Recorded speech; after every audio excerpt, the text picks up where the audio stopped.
Hello friends, good morning, सुप्रभात। कैसे हैं आप? एक विषय काफ़ी बार मैंने सोचा कि इसकी भी एक वीडियो बनाऊं। जैसे हम आवासीय भवन बनाने के लिए प्लॉट खरीदते हैं, घर बनाते हैं, तो घर ही बनाते हैं। तो कई बार क्या होता है, आपके आसपास जिनके पास बहुत सारे प्लॉट होते हैं वो क्या करते हैं कि अपने प्लॉटों में खेती करना शुरू कर देते हैं। अब जैसे कि यहाँ आसपास आपको मैं प्लॉट दिखा रही हूँ, तो यहाँ पर कहीं तो झाड़ियाँ जमी हुई हैं। देखिए, आसपास में घर बनाने के प्लॉट हैं, इसमें झाड़ियाँ जमी हुई हैं। और लेकिन जैसे हमारे बगल में ये प्लॉट है, इनका अपना घर है कहीं, लेकिन ये क्या करते हैं, यहाँ पर रुपाई करते हैं। अब जैसे घर है, हमारा घर बना है, तो इसकी बुनियाद के जस्ट बगल में ही ये रुपाई होती है। यहाँ पर जब रुपाई होती है तो आपको पता ही है कि खेत पानी से भर जाते हैं। तो पानी से भरने की वजह से एक बार हमारी ये पीछे की दीवार यहाँ पर गिर पड़ी, तो हमने इसको दोबारा बनवाया। तो काफ़ी रिक्वेस्ट करने के बाद भी इन्होंने रुपाई लगानी तो नहीं छोड़ी, क्योंकि मानते नहीं हैं, वृद्ध लोग हैं। काफ़ी समझाने के बाद भी नहीं मानते हैं। अब हमें तो यही डर लगा रहता है कि ये दीवार वापस से न गिर जाए, लेकिन इनको कौन समझाए, क्योंकि अब हम ज़्यादा कुछ कह नहीं सकते हैं इनसे, क्योंकि झगड़ा करना तो पसंद नहीं, क्योंकि काफ़ी सयाने हैं, लगभग हमारी उम्र से भी दोगुने उम्र के ये लोग होंगे, पहाड़ी ही लोग हैं। तो देखिए, अब किसी के पास इतना पैसा होता है लेकिन संतुष्टि नहीं होती है, वो जैसे ज़बरदस्ती दूसरे को परेशान करना चाहते हैं।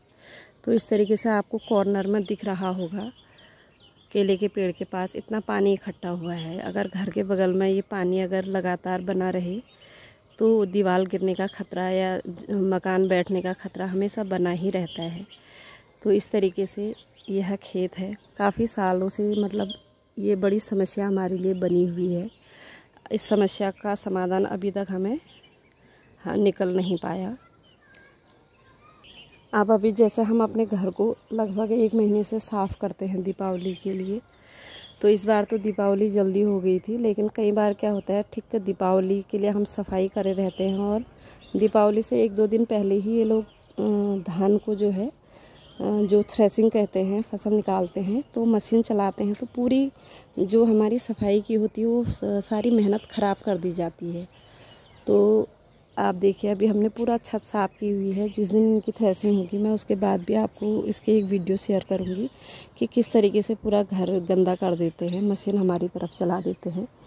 अब ये फसल इन्होंने बना रखी है, जैसे ये भी किसी का प्लॉट है। अब यहाँ पे चरी घास बोई है, तो इससे हमें तो कोई नुकसान नहीं होता है, क्योंकि चरी घास बो रहे हैं।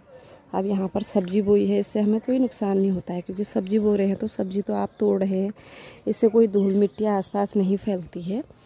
लेकिन जैसे धान बोए हुए हैं, आप देखिए सामने भी कटाई हो रही है। अब यहाँ पर जब मशीनें चलती हैं तो ये लोग तो फसल अपने अंदर इकट्ठा करते हैं, लेकिन जो इसकी धूल होती है, गंदगी होती है, वो हमारे घरों में आती है। तो इस समस्या का समाधान हमारे पास तो है नहीं।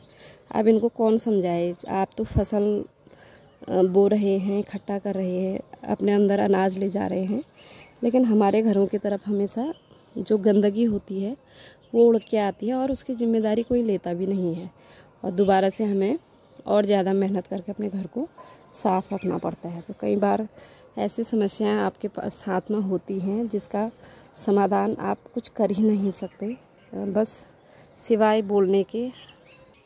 तो कहते हैं ना, जीवन में मतलब समस्याएं आप कहीं भी रहो तो आपके साथ आती ही आती हैं। अब उन समस्याओं से हम कोई निपट लेता है कानूनी सहायता लेके, और कोई नहीं पढ़ना चाहता कि आप इन चीज़ों में पढ़ना चाहो। लेकिन सामने वाले को भी ये चीज़ें समझनी चाहिए ना, क्या आप अगर अपने लिए, अपनी खुशियों के लिए जो भी है कोई चीज़ करते हैं, तो दूसरे को इससे क्या नुकसान हो रहा है उसके बारे में कोई नहीं सोचता है। तो यही विषय था। मैं चर्चा कई बार करती हूँ आसपास में, लेकिन उसका समाधान कभी नहीं निकलता है। तो सोचा, कई दिनों से दिमाग में आ रहा था कि इस विषय पर मैं एक वीडियो ज़रूर यहाँ पर डालूँगी।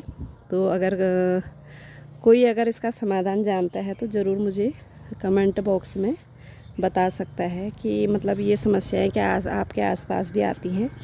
तो आप जैसे हम प्लॉट ख़रीदते हैं तो ज़रूर ये आसपास में ये चीज़ें भी आपको ज़रूर देखनी चाहिए कि आपके आसपास कहीं फसल या कुछ इस तरह की, जैसे धान और गेहूं की फसल में तो ये समस्या आती है।